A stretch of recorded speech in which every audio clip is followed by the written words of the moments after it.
Good morning, everyone. This is Shubham Kumar Pandey. Welcome to Shubham Shiksha 2.0. A happy Vishwakarma Puja to everyone. So, this is a lecture based on Sigma Pi in Organic Chemistry by Shubham Kumar Pandey. That's me.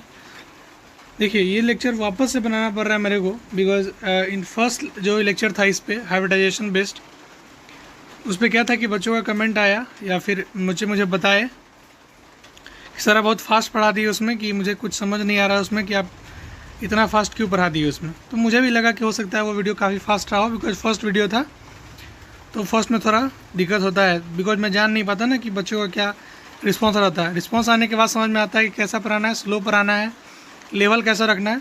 तो अब मैं समझ चुका कि कल का जो lecture था वो थोड़ा टफ था, उसको सिंप्लीफाई करने के लिए लेक्चर बनाया गया है। बाकी नोमेनक्लेचर हम लोग कल से शुरू करेंगे। उससे पहले जो बेसिक था यानी कि sigma pi, hybridisation, S character, ये सब जो भी था मैं वापस एक बार रिवाइज करवा देता हूँ ताकि आगे फर्दर दिक्कत ना हो। इसलिए हम लोग एक दिन का सेक्रीफाइस तो कर ही सकते हैं ना। Okay, so this lecture is based on hybridization and sigma pi, S collector, ये सब वगैरह वगैरह जो बेसिक ज़रूरत होता है। चलिए बात करते हैं। अब मैं वो पूरा जो पीडीएफ था उसको मैं वापस से नहीं लाऊंगा, एक सिंप्लीफाइड पीडीएफ जो मैंने खुद अरेंज करा है उससे मैं समझाने की कोशिश करता हूँ। हो सकता है, उम्मीद है कि आपको समझ में आएगा, हो सकता नहीं, उम्मीद है कि समझ में आ जाएगा पूरा। देखिए दूसरा बात कि जो एक्सटर्नल साउंड आपको सुनाई दे रही होगी उसको इग्नोर करें बिकॉज इट्स रेनिंग आउटसाइड। सो इसमें मेरा कोई बस नहीं चल सकता कि मैं बंद कर दूँ, ठीक है। सो आप इसको कंट्रोल करें, इस आवाज़ से कंसंट्रेशन को ख़राब ना करें, ठीक है। अपने आप को कंसंट्रेट रखें मेरे आवाज़ पे, ठीक है। चलिए अब बात करते हैं हाइब्रिडाइजेशन क्या होता है। देखिए, mixing of two atomic orbital with the same energy level to give a degenerated new type of orbital based on quantum mechanics. Hybridisation क्या है कि दो एटॉमिक ऑर्बिटल का मिक्सिंग है जो कि सेम एनर्जी लेवल पे होना चाहिए, जिससे कि एक नया टाइप का ऑर्बिटल जनरेट होता है क्वांटम मैकेनिक्स के बेस पर। उसको बोलते हैं हम लोग हाइब्रिडाइजेशन। समझ में आया?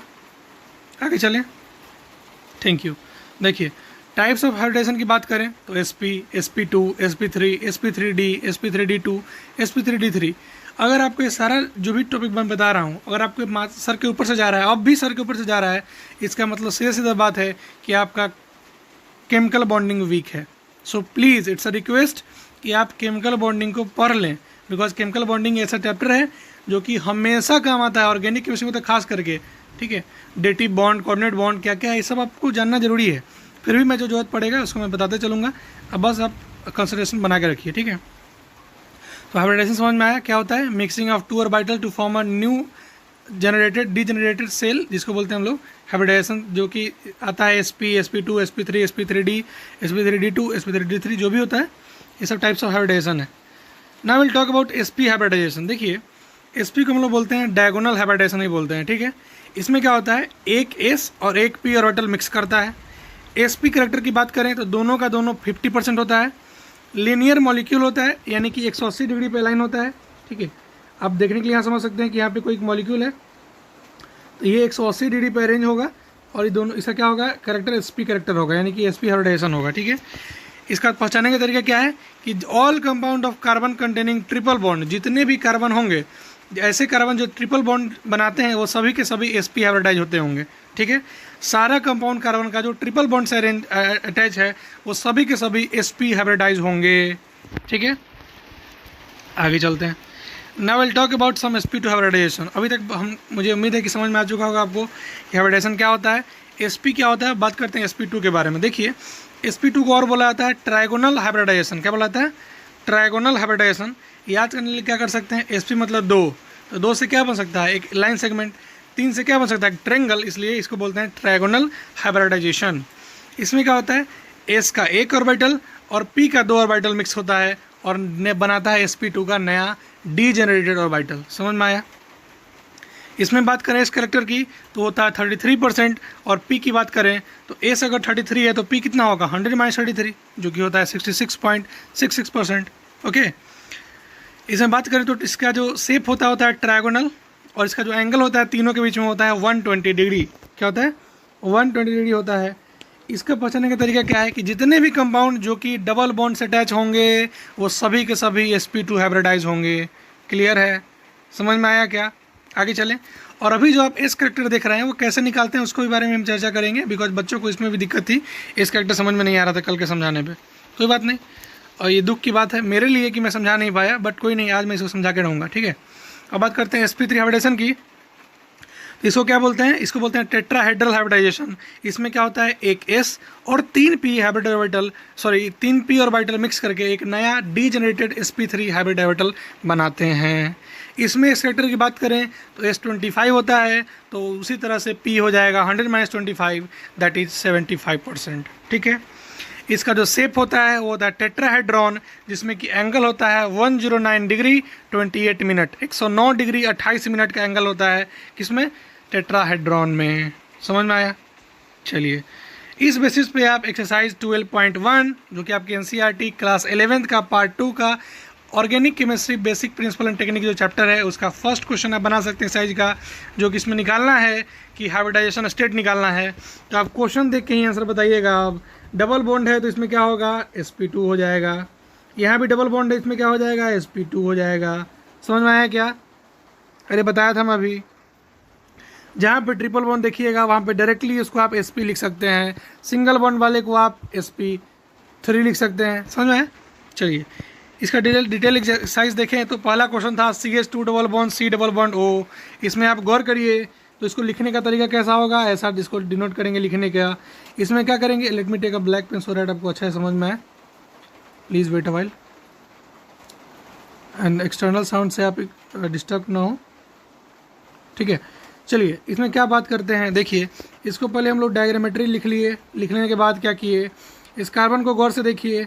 इस कार्बन को मैं अलग अगर निकाल लूँ, एक हाइड्रोजन और यहाँ से डबल बॉन्ड से अटैच है, ठीक है। तो आप काउंट कर लीजिए और वहाँ से आप आराम से निकाल सकते हैं। तरीका क्या होगा, इसको आप एक मानिए तो 1 1 2 1 3, 3 के लिए आप क्या लिखिएगा, sp2, 1 2 1 3, ठीक है। चलिए आगे चलें, नेक्स्ट वाले की बात करें। इस कार्बन की बात करें तो देखिए यहाँ पे लिखता हूँ मैं इसको C डबल बॉन्ड O, बिना कलम उठाए डबल बॉन्ड देख के सीधे आप इसको sp2 लिख सकते थे, सॉरी वेट अ मिनट। और यहाँ पे डबल बॉन्ड सेट है दोनों साइड से, तो इसलिए नहीं लिख सकते हैं। देखिए यहाँ पे क्या हो जाएगा, ऐसा ना समझे कि मैं गलत बता दिया हूँ। यहाँ पे देखिए कार्बन जो है डबल बॉन्ड से अटैच यहाँ भी है, डबल बॉन्ड से अटैच यहाँ भी है, तो कितना हो गया, 2 के लिए क्या लिखेंगे आप, sp। समझ रहे हैं कि नहीं समझ रहे हैं? चलिए आगे चलते हैं। इस क्वेश्चन की बात करें तो देखिए इसको अरेंज करके लिख लिए हम लोग। यहाँ देखिए इसका कार्बन का 4 बॉन्ड है, फर्स्ट वाले का 4 बॉन्ड है इसलिए sp3, दूसरे वाले में 3 बॉन्ड लगा हुआ है, एक ये 2 वाला ये, एक 3 sp2। इसमें देखें तो 2 ये, एक ये, तो 1 1 2 1 3 इसलिए sp2, ठीक है। थर्ड वाले कार्बन की बात करें, इसको खोल दिया जाए। खोलने के बाद देखिए इस कार्बन का 4 एटम से अटैच है sp3, ये कार्बन भी 4 एटम से अटैच है तो sp3, ये कार्बन 3 से अटैच है, एक कार्बन से, एक हाइड्रोजन से और एक एक्सोजन से, इसलिए वेट अ मिनट, क्या होते रहता है यार, ठीक है। चलिए यहाँ पे समझिएगा वापस से मैं क्या बता रहा था कि आप कार्बन को देखिए कि वो बाकी कितने आइटम से अटैच है, उसको आप sp3 sp2 उसके हिसाब से लिख सकते हैं। अगर 2 हुआ तो sp, 3 हुआ तो sp2 और 4 हुआ तो sp3। उसी तरह से अगला क्वेश्चन बताया जाए, इसको बता दिया मैंने। इसके बारे में देखा जाए तो आप समझिए, यहाँ पे इस कार्बन को गौर किया जाए। इस कार्बन के पास एक कार्बन से अटैच है, एक हाइड्रोजन से अटैच है, एक हाइड्रोजन से अटैच है, टोटल 3 से तो sp2। इस कार्बन को देखा जाए तो एक कार्बन से, 2 से और एक हाइड्रोजन से 3 से, तो यानी sp2।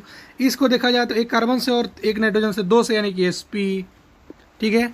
ऐसे भी समझ सकते हैं। इस क्वेश्चन की बात करें तो ये होता है, इसको बोलते हैं हम लोग बेंजीन रिंग। देखिए इसके बारे में क्या बता रहा हूँ मैं कि इसका अंदर क्या होता है कि एक पाई बॉन्ड होता है, 3 होता है, ठीक है। तो यहाँ पे समझिएगा, यहाँ पे कोई अगर हाइड्रोजन लगा है तो यहाँ पे जो कार्बन होगा इस पर गौर करिएगा। इस कार्बन का देखिए यहाँ पे मेरे साथ देखिएगा, एक बॉन्ड यहाँ, एक बॉन्ड यहाँ, 2 बॉन्ड और एक 3 बॉन्ड। 3 के लिए क्या लिखते हैं हम लोग, sp2। तो इसका सारा कार्बन का जो होगा हाइब्रिडाइजेशन वो होगा sp2। कोई दिक्कत समझ सकते हैं आप? चलिए आगे चलते हैं। अब बच्चों को दिक्कत आ रहा था इस करैक्टर में, तो इस करैक्टर को भी हमने सिंप्लीफाई करके लिख दिया कि इस करैक्टर बोले तो कि हाइब्रिड ऑर्बिटल में s का परसेंटेज कितना, हाइब्रिड ऑर्बिटल में जो भी है उसमें s का परसेंटेज कितना। तो देखिए इस दो में s 1 है इसलिए 1/2 इंटू 100 यानी 50%। इस 3 में s 1 है इसलिए 1/3 इंटू 100 इजकल टू 33%। इस 4 में एस 1 है, इसलिए 1/4 × 100 = 25%। तो अगर आपसे कोई पूछ ले कि एस पी में पी कितना, तो एस 50 है तो पी कितना हो जाएगा 50, जो बचा हुआ है सो 50 हो जाएगा। उसी तरह कोई आपसे पूछ ले कि एस पी 2 में अगर एस 33% तो पी कितना, तो पी आपको पता है कितना हो जाएगा 100 - 33 that is 66 point something. S P 3 में कोई पूछ ले तो ये 25 तो पी कितना, अगर पी कितना हो जाएगा, पी हो जाएगा बस 75%। कोई दिक्कत, आगे चलूँ? ओके तो आप क्या करिएगा, इस तरह से इसको क्या करिएगा, आप याद करके रखिए, ये काफ़ी इम्पोर्टेंट आपके लिए साबित होगी। कोई दिक्कत? चलिए आगे चलते हैं। अब बात करते हैं कि अगर एस के परसेंटेज क्यों पढ़े हम लोग, क्यों पढ़े इस परसेंटेज वाले में। तो एक बात याद रखिए कि एस परसेंट इंक्रीज करेगा, अगर एस परसेंट इंक्रीज करता है तो साइज ऑफ ऑर्बिटल डिक्रीज करेगा, ठीक है। अगर एस परसेंट इंक्रीज करेगा तो इलेक्ट्रोनेगेटिविटी बढ़ेगा, यानी कि एस पी, अगर एस परसेंट इंक्रीज करने का मतलब क्या, एस पी का सबसे ज़्यादा, यानी सबसे ज़्यादा इलेक्ट्रोनेगेटिविटी कौन, सबसे ज़्यादा इलेक्ट्रोनेगेटिव एस पी। फिर एस परसेंट किसका ज़्यादा, एस पी 2 का उससे ज़्यादा, सॉरी उससे कम, तो इलेक्ट्रोनेगेटिविटी एस पी से उसका कम। एस पी 3 का सबसे कम एस करेक्टर, तो सबसे कम इलेक्ट्रोनेगेटिविटी एस पी 3 का। साइज के बारे में बात करें तो एस पी 3 का सबसे ज़्यादा, बिकॉज अगर एस परसेंट इंक्रीज करता है तो साइज डिक्रीज करेगा, चूंकि एस पी 3 में एस परसेंटेज कम है तो साइज इंक्रीज करेगा। अब उम्मीद है कि समझ में आ चुका होगा आप लोग को। कोई दिक्कत? आगे चलूँ अब? ठीक है, मैं बहुत कोशिश कर रहा हूँ कि स्लो बोलूँ, उम्मीद है कि आज मैं स्लो बोल रहा हूँ, ठीक है। चलिए आगे चलते हैं। वैसे अपना वैल्यूएबल कमेंट दे सकते हैं कैसा लगा आज का लेक्चर। चलिए अब बात करते हैं सिग्मा एंड पाई के बारे में। देखिए दोस्त, सिग्मा बॉन्ड वैसा बॉन्ड होता है जो कि रिजल्ट होता है किसका, हेड टू हेड ओवरलैपिंग का। क्या होता है? हेड टू हेड ओवरलैपिंग का। Head to head overlapping, one minute, head to head overlapping का नतीजा क्या होता है, इस मतलब कि सिग्मा बॉन्ड। और अगर लेटरल और बात करें, लेटरल की बात करें साइड वाइज ओवरलैपिंग, तो इसका क्या होता है, पी ऑर्बिटल।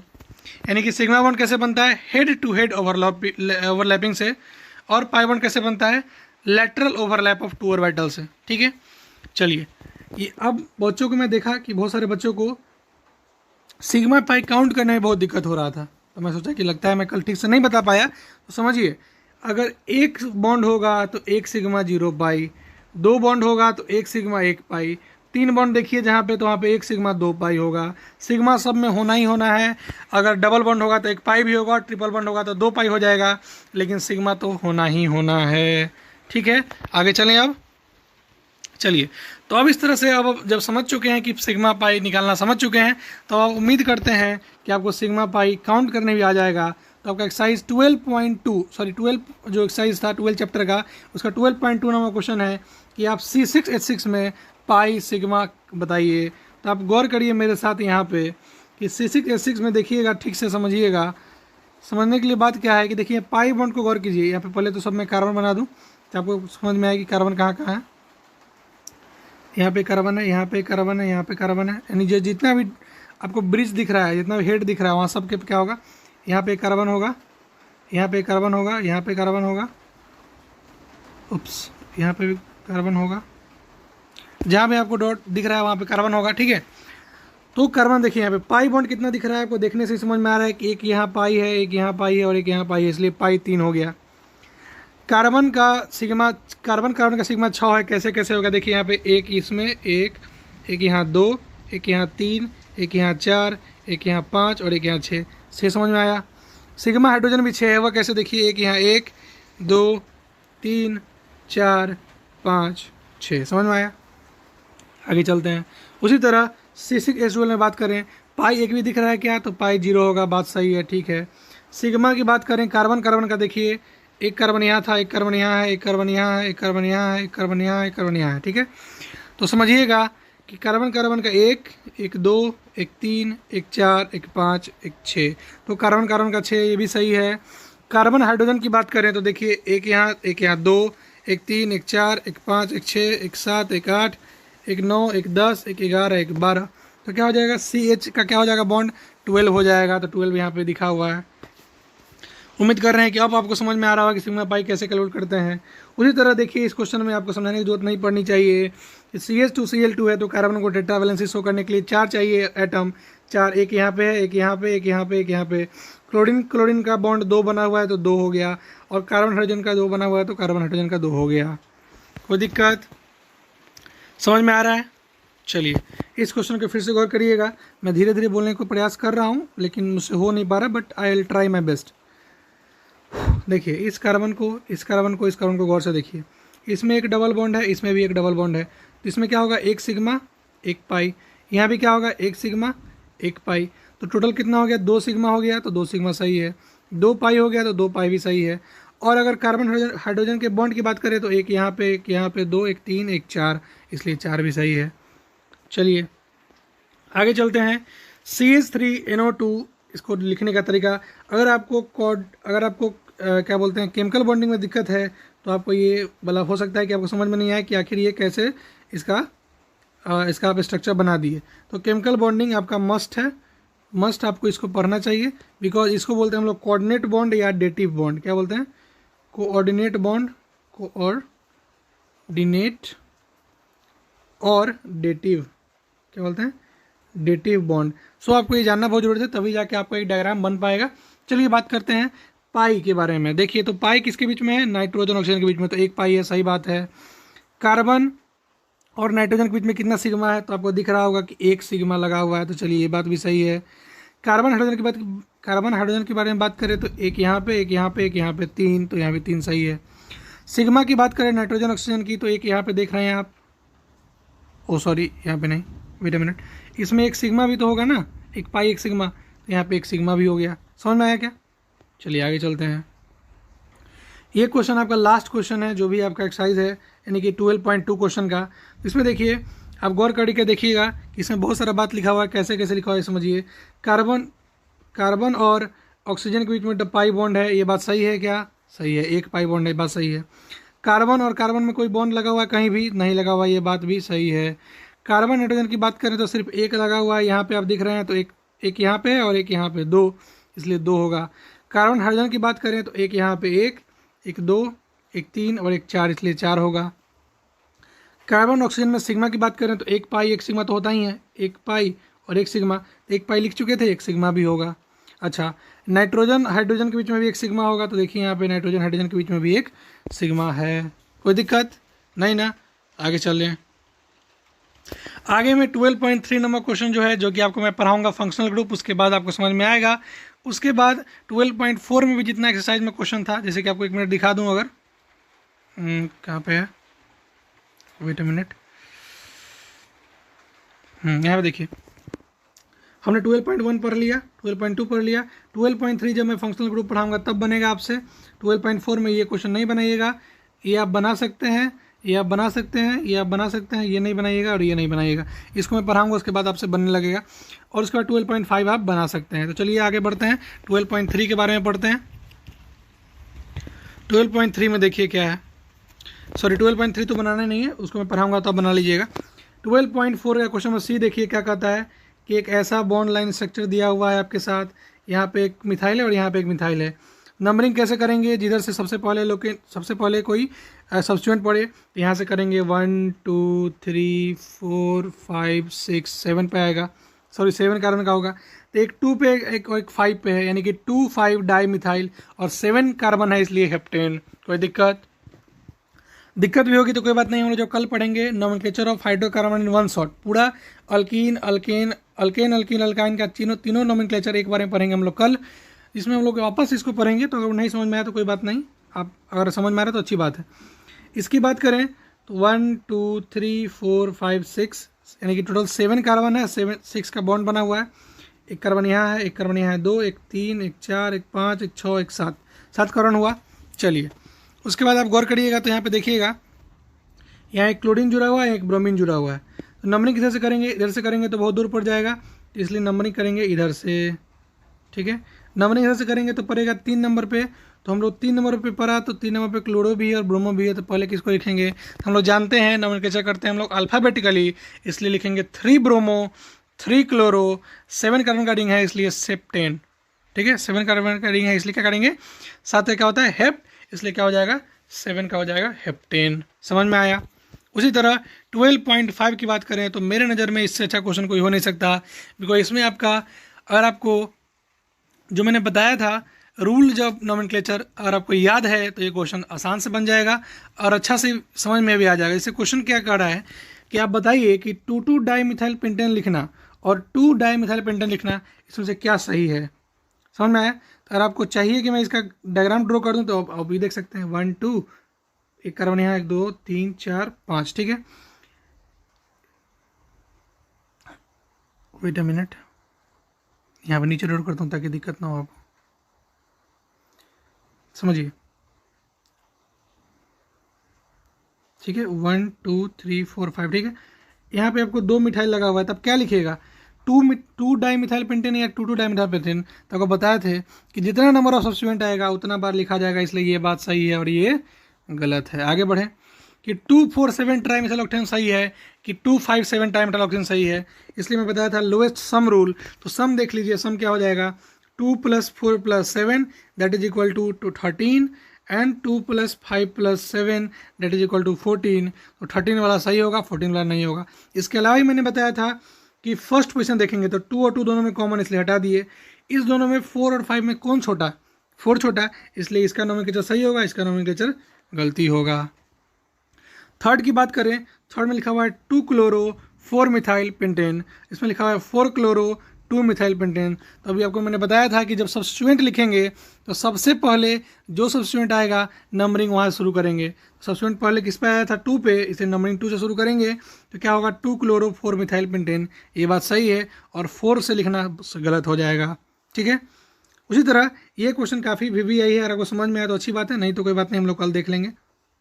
ठीक है, यहाँ पे देखिए कि ब्यूट 3 आइन 1 ऑल, आपको बताए थे कि जब हम लोग पढ़ रहे थे PWS, वेट अ मिनट, जब हम लोग पढ़ रहे थे PWS यानी कि प्राइमरी वर्ड रूट और सफिक्स, तो मैंने बताया था सफिक्स में 2 टाइप का आता है, लास्ट में लगता है फंक्शनल ग्रुप। तो यहाँ पे फर्स्ट में लास्ट में फंक्शनल ग्रुप लगना चाहिए था, लेकिन यहाँ पे फंक्शनल ग्रुप यानी कि अल्कोहल बीच में लग गया, इसलिए बात गलत है, ये बात सही है। कोई समझ में आया कि मैंने बताया था कि सफिक्स में जो होता है पहले होता है 1 डिग्री, फिर होता है 2 डिग्री। आपको रूल याद है क्या, 2 1 0 1 2, 1 पे क्या आता था कि अल्केन है, अल्कीन है या अल्काइन है, और लास्ट में क्या लिखते थे हम लोग फंक्शनल ग्रुप। तो यहाँ लास्ट में क्या लिखना चाहिए था फंक्शनल ग्रुप, इसलिए ये बात सही है, नीचे वाला गलत है। उम्मीद है कि अभी आपको जितना बात मैंने समझाया इस लेक्चर में समझ में आया होगा। उसके अलावा ये क्वेश्चन मैंने होमवर्क में दिया था, और आपसे बना तो अच्छी बात है, नहीं तो मैं इसका नोमेनक्लेचर बताता हूँ, और नहीं तो मैं इसको कल अगले लेक्चर में बता दूंगा। लेकिन चलिए 25 मिनट का वीडियो बनना चाहिए, इसलिए मैं इसको बता ही देता हूँ। चलिए देखिए, इसमें समझिए कि 1 2 3 4, या फिर इधर से नीचे से लिखिए, कोई बात, दोनों बात बराबर है। इससे क्या हो जाएगा 2 पे और 3 पे दोनों पे इथाइल है। अरे C2H5 क्या होता है, इथाइल होता है ना। तो क्या लिखेंगे 2 3 डाई इथाइल, और 4 कार्बन कटेंगे इसलिए क्या हो जाएगा ब्यूटेन, और सिंगल बॉन्ड इसलिए क्या हो जाएगा N लग जाएगा, तो 2 3 डाई इथाइल ब्यूटेन। समझ में आया। आपको बताया था मैंने कि CH4 मीथेन होता है, तो CH3 मिथाइल होता है, तो एक घटा देंगे हाइड्रोजन तो क्या हो जाएगा, ये इसका आइल ग्रुप हो जाएगा, तो मिथाइल हो जाएगा। उसी तरह से C2H6 अगर इथेन है तो C2H5 क्या हो जाएगा, इथाइल हो जाएगा। क्या हो जाएगा, इथाइल हो जाएगा। समझ में आया क्या। चलिए उसी तरह सेकंड क्वेश्चन की बात करें तो इसमें क्या करना है आपको, सबसे पहले तो लॉन्गेस्ट चेन चुनना है, तो आप लंबा चेन चुन लीजिए जिसमें कि ज़्यादा नंबर ऑफ सब्स्टिट्यूएंट आए, ऐसा चुनना है आपको। समझ में आया क्या, ऐसा चुनिए इसमें कि ज़्यादा नंबर ऑफ सब्स्टिट्यूएंट आए। तो मुझे तो यही दिख रहा है, पता नहीं आपको क्या दिख रहा है। अगर आपको दिख रहा है तो अच्छी बात है, आप नोमेनक्लेचर कैसे करिए, इसको इसे नंबरिंग करिए, ऐसा लॉन्गेस्ट चेन ये चुन लीजिए। इससे क्या होगा 1 2 3, 3 लॉन्गेस्ट, 3 क्या मिलेगा आपको, 3 सब्स्टिट्यूएंट मिल जाएगा। और नंबरिंग किधर से करेंगे, जिधर से सबसे पहले हमको कोई ग्रुप मिल जाए। इधर से करेंगे तो आएगा 1 2 3 4 नंबर पे, जैसे करेंगे तो आएगा 1 2 3 4 5 नंबर पे, इसलिए 4 से करना सही है। तो हम लोग नोमेनक्लेचर किधर से करेंगे, नीचे से करेंगे, तो 1 2 3 4 5 6 7 8 9। ठीक है, चलिए 4 पे आपको दिख रहा है क्या लिखा हुआ है, C2H5 दिख रहा है क्या, C2 और H5, तो क्या हो जाएगा 4 इथाइल है, 5 में क्या है, इथाइल भी और मिथाइल भी है, इसलिए क्या लिखेंगे, इसका नाम क्या लिखेंगे, देखिए यहाँ पे 4,5 पहले क्या आएगा, इथाइल आएगा, इसलिए क्या होगा, डाई इथाइल। 5 पे और क्या है, मिथाइल, तो 4,5 डाई इथाइल, 5 मिथाइल, और टोटल चेन कितना का है, 9 का, तो क्या होगा, नॉन, और सिंगल बॉन्ड लगा हुआ तो एन, नॉनेन, तो क्या हो जाएगा, 4,5 di ethyl nonane, 4,5 di ethyl 5 methyl nonane. कोई दिक्कत नहीं ना। आगे चलिए, उस तरह से आप एक सिंपल क्वेश्चन ये भी है ई नंबर, जिसको आप बना सकते हैं, इसको मैं बताने नहीं जा रहा बिकॉज काफ़ी सिंपल है, आप इसे खुद बना सकते हैं। नंबरिंग किधर से करेंगे, चाहे बता ही देता हूँ, चलिए आप क्या सोचिएगा कि चलो नहीं बताते हैं। देखिए 1 2 3 4 5 6 7 8 नंबरिंग किधर से करेंगे, यहाँ से करेंगे, इधर से। अरे आपको नंबरिंग करने आता है ना, नंबरिंग जिधर से सबसे पहले लोकेंड पढ़े, तो क्या हुआ, नंबरिंग इधर से करेंगे, इधर से नंबरिंग। तो देखिए 1 पे क्या है, 2 पे मिथाइल, 3 4 5 पे मिथाइल, 6 पे मिथाइल, तो क्या होगा 2 5 6 ट्राई मिथाइल, और जितना कार्बन होगा उसका एन लगा दीजिएगा लास्ट में।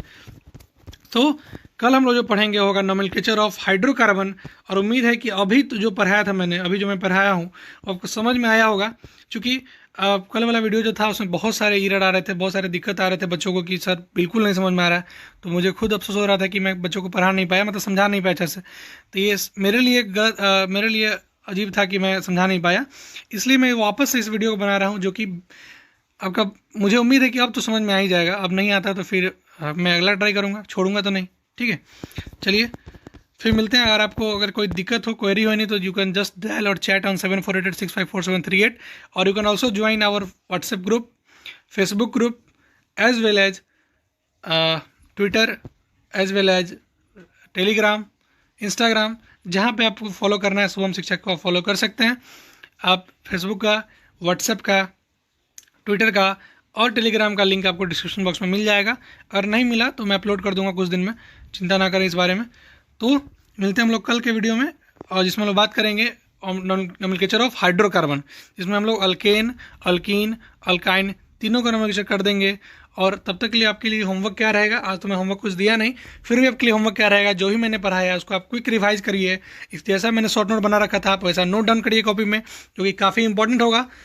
जो भी मेरा हैंड रिटन होता है वो काफ़ी इंपॉर्टेंट होता है, जो मैं बुक का पीडीएफ या फिर कहीं का पीडीएफ लगाता हूँ वो उतना इंपॉर्टेंट नहीं होता, बिकॉज वो समझाने के लिए होता है, लेकिन जो भी मेरा हैंड रिटन होता है वो एकदम इंपॉर्टेंट से भी इंपॉर्टेंट होता है, तभी मैंने इसको लिख कर रखा होता है, ठीक है। तो आप उसी तरह इसका शॉर्ट नोट बनाते जाइए, और दिक्कत हो जब भी then you can definitely message कर सकते हैं मेरे को, आप व्हाट्सएप ग्रुप का भी लिंक आपको डिस्क्रिप्शन में मिल जाएगा। फिर भी हम लोग मिलते हैं अगले वीडियो में, जिसमें हम लोग इसके बारे में बात कर लेंगे। और कल हमने एक सेट का ही वीडियो डाला था, जो मैथ से बिलोंग करते हैं वो सेट का वीडियो जरूर देखें, जो इसमें कल मैंने पूरा का पूरा सेट पढ़ाया था एक बार में। और आज जो बारी होगा वह रिलेशन का, जो कि जिसका वीडियो अप्रोक्स 5 या 6 PM के आसपास आई थिंक आ जाना चाहिए, और ये वीडियो मैं उम्मीद करता हूँ कि आपको 10 बजे तक मिल जाएगा, ठीक है। तो thank you so much guys, thank you for watching, and अगर आपको सेशन अच्छा लगा हो तो please press the like button, and यार आपने सब्सक्राइब नहीं किया तो सब्सक्राइब भी कर लीजिए यार, क्या करिएगा, नहीं कीजिएगा तो कर लीजिए, और बेल आइकन तो दबा ही दीजिएगा ताकि आप कोई अपडेट मिस ना करें। और हाँ, जितना हो सके उतना शेयर भी करिएगा, और ये बात हम दोबारा बोलेंगे नहीं, इतना बोलना ज़रूरत नहीं होता है, बिकॉज आप लोग समझदार हैं। और ठीक है, चलिए आगे चलते हैं, मिलेंगे हम लोग फिर अगले वीडियो में, चलो ठीक है, bye bye, thank you so much.